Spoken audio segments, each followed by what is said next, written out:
Eh bien, c'est enfin arrivé. Après des années de rumeurs, de spéculations, de fausses déclarations, de tromperies et d'éjaculations prématurées, il semble que Kathleen Kennedy quitte enfin Lucasfilm. Je sais, nous avons entendu cela des centaines de fois de la part de tous les marchands de rumeurs en quête de clics sur YouTube. Mais cette fois, cela semble réellement légitime. Tous les grands médias rapportent la même chose. Elle a décidé de se retirer lorsque son contrat expirera à la fin de cette année. Elle n'a pas été virée, elle ne part pas dans la honte et elle n'a pas été poussée dehors par un coup interne. Elle s'en va comme nous le savions tous qu'elle le ferait, quand elle en a décidé ainsi, probablement sous une pluie de récompenses pour l'ensemble de sa carrière, d'éloges insignifiants et de louanges hypocrites de la part des médias complaisants, sans oublier la prime de départ la plus généreuse de tous les temps. Mais elle part, c'est un fait. Chers spectateurs, c'est la fin. L'ère Kennedy de Star Wars est terminée. Et waouh, quelle époque ça a été. Dites-moi, quel a été votre aspect préféré de son mandat? Était-ce sa décision courageuse et audacieuse de relancer une franchise de plusieurs milliards de dollars avec une trilogie de films sans plan ni feuille de roue créative? Était-ce son choix avisé d'engager un prétentieux auteur en herbe arrogant, sans aucun respect ni compréhension de la franchise, et lui donner un chèque en blanc créatif pour écrire le deuxième volet d'une trilogie, où il a fini par tuer la plupart des intrigues et des personnages principaux? En y repensant, changeriez-vous quelque chose dans votre scénario ou assumez-vous tous vos choix? Non, j'assume chaque choix. J'assume chaque choix. J'assume chaque choix. Peut-être était-ce sa manière sage de ne pas réussir à gérer correctement ses scénaristes et réalisateurs en engageant des personnes totalement inadaptées à la tâche, ce qui a conduit à des remplacements coûteux en plein milieu de la production. Était-ce son choix inspiré de supprimer l'univers étendu extrêmement populaire qui avait été construit lentement pendant des décennies, pour ensuite réaliser que son équipe de scénaristes, fonctionnellement déficiente, n'était pas capable de proposer de bonnes idées, les obligeant à voler des personnages et des intrigues à l'univers qu'ils avaient eux-mêmes effacés du canon? Était-ce la manière dont elle a courageusement supervisé une baisse de 50% des revenus au cours de la trilogie de suite, sans oublier le premier échec commercial de l'histoire des films Star Wars? Peut-être appréciez-vous la manière inspirée dont elle a annoncé une interminable série de nouveaux projets de films et de séries bien trop tôt dans leur développement, sans aucun plan, structure ou lien avec la réalité, pour finalement les voir annulés. Peut-être avez-vous été impressionné par la manière dont elle a ramené un Harrison Ford de 900 ans pour jouer Indiana Jones une fois de plus, en retombant sur la formule éprouvée de transformer un héros masculin blanc autrefois iconique en un vieil homme triste et pathétique qui a abandonné la vie et doit être guidé par une jeune femme intelligente, audacieuse et pleine d'esprit, bien meilleure que lui en tout. Ou peut-être avez-vous été vraiment impressionné par Willow, une série tellement désastreuse et embarrassante que Disney a choisi de la retirer de sa plateforme de streaming et d'en déduire les pertes fiscales plutôt que de la laisser exister.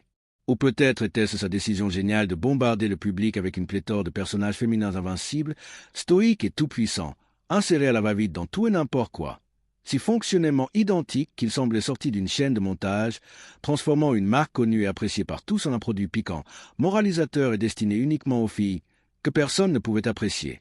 Honnêtement, il y a tellement de réalisations à choisir qu'il est difficile de savoir par où commencer. On dit dans le monde des affaires que les gens montent jusqu'à leur niveau d'incompétence, et je pense que notre chère Cathy en est la preuve vivante. Une femme de talent modeste mais dotée d'un ego et d'une ambition démesurée, qui a su profiter de l'aura de géants de l'industrie comme Spielberg, Lucas et Marshall avec une série de projets de production peu exigeants, et qui a hérité du rôle de président de Lucasfilm presque par défaut d'un genre Lucas vieillissant. Et c'est là, vraiment, qu'elle a finalement échoué. Manquant de vision créative, d'imagination, de capacité de leadership ou de compétences organisationnelles pour gérer correctement un studio comme Lucasfilm, elle a plutôt commandé des projets à gauche et à droite, confiés à quiconque était à la mode à Hollywood à ce moment-là, sans aucune compréhension ni réflexion sur la manière dont il s'intégrait dans une franchise plus large. Sans réelle impulsion créative, elle a laissé la plupart de ses projets errer sans but, permettant aux créatifs de faire ce qu'ils voulaient même si cela nuisait à la franchise, et n'intervenant que lorsque les choses dégénéraient et qu'il était déjà trop tard. Elle ne comprenait pas vraiment Star Wars, Indiana Jones ou même Willow, et probablement s'en fichait complètement. Tout ce qu'elle voulait, c'était laisser sa marque, les remodeler à son image. Eh bien, elle a certainement réussi. Probablement pas comme elle l'avait prévu, mais cela ne sera pas oublié de sitôt, c'est sûr. Comme une tornade dévastatrice de la culture pop, elle a déferlé sur le monde du divertissement, laissant derrière elle une traînée de franchises brisées et détruites. D'une certaine manière, elle est devenue le visage public de tout ce que les gens sont venus à détester dans le cinéma moderne. L'exploitation éhontée des anciennes franchises avec des suites sans inspiration et des spin-offs créativement fauchés. L'émasculation mesquine des héros masculins vieillissants et leur remplacement par des héroïnes abrasives et antipathiques. Les excès indulgents de la politique identitaire et du fanbetting, et l'embauche de personnes basées sur les cases de diversité qu'elles cochent plutôt que sur leurs compétences réelles. Et ce qui a vraiment énervé les gens, c'est son refus absolu d'accepter la moindre responsabilité pour une liste croissante d'échecs. N'importe quel autre dirigeant de studio aurait été renvoyé il y a au moins 5 ans après l'échec de Solo au box-office, mais pour une raison quelconque, Kennedy semblait insensible à la critique.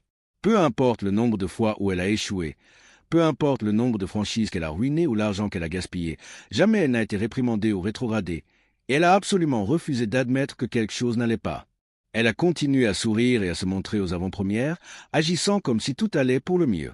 Impossible de lui faire assumer la responsabilité de ses propres échecs, n'est-ce pas, Jésus? Et il parle de l'ego masculin. Mais on ne peut ignorer le temps et la réalité indéfiniment. Et maintenant qu'elle a 72 ans et qu'elle n'a plus rien à ruiner, je suppose qu'il était temps pour elle de tirer sa révérence. Et quand elle franchira la porte de Lucasfilm pour la dernière fois, je suis sûr qu'elle sera couverte d'éloges et de récompenses que Hollywood pourra lui offrir. Elle aura droit à des articles flatteurs qui vanteront comment elle a brisé les plafonds de verre et ouvert la voie aux productrices partout dans le monde, et probablement une autobiographie à succès sur ses incroyables accomplissements professionnels. Mais rien de tout cela ne changera le fait qu'elle a ruiné non pas une, mais 3 franchises différentes avec sa combinaison unique d'incompétence absolue, de stupidité crasse et de vanité égoïste, perdant des milliards de dollars de revenus et transformant des icônes de la culture pop en des échecs embarrassants et pathétiques. Et la vraie question maintenant, que se passe-t-il ensuite? À qui va-t-on confier la tâche monumentale de réparer 10 ans de mauvaise gestion de Kathleen Kennedy? Eh bien, ce ne sera pas Dave Filoni, c'est sûr.